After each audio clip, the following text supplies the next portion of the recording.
কি পড়তেছস? থেকে এত পড়াশোনা?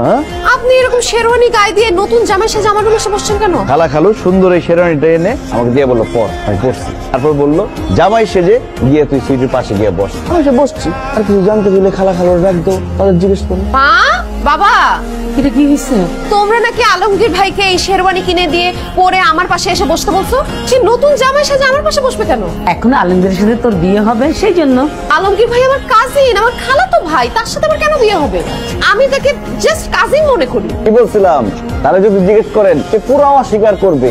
এখন তারা জোর করেন, কারণ আমি তো বিয়ের মুডে চলে গেছি। আমার তো মান সম্মান কিচ্ছু থাকবে না এখন বিয়ে করতে না পারলে। একটু আগে ফেসবুকে স্ট্যাটাস দিয়ে আসছি, বিয়ে করতে যাচ্ছি। তুই যদি এখন আমাদের কথা মতো আলমগীরকে বিয়ে না করিস, এই বের করতাম। প্রথমে তোর মাকে খাওয়াবো, তোর মার কষ্টদায়ক মৃত্যুটা দেখার পরে আমিও মরা। তাড়াতাড়ি হা করো, তোমাকে তাড়াতাড়ি খাইয়ে দিই, তুমি মরে যাও। না না না, কারো কোনো কিছু করতে হবে না। মা বাবাকে হারানোর থেকে আমার কাজিনকে বিয়ে করা ভালো। আমি রাজি। কাজী সাহেব চলে আসে।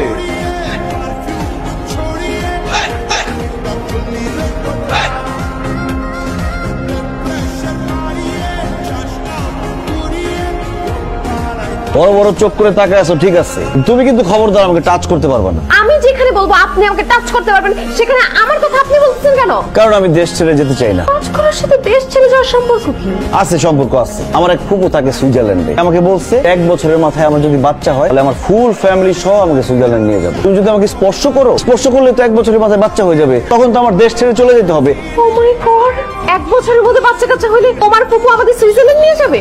কিন্তু আমি সুইজারল্যান্ড যাইতে চাই। সুইজারল্যান্ড আমার কাছে স্বপ্নের দেশ। আমি সুইজারল্যান্ড যেতে চাই। প্লিজ তুমি আমাকে টাচ করো, যাতে তুমি, আমি, বাচ্চা সহ আমরা ফুল ফ্যামিলি সুইজারল্যান্ড যেতে পারি। না না না, আমি দেশ ছেড়ে যেতে চাই না। টাচ করো না, হাত ছড়ো, হাত ছড়ো, হাত ছড়ো। তুমি আমার হাজবেন্ড, টাচ করো।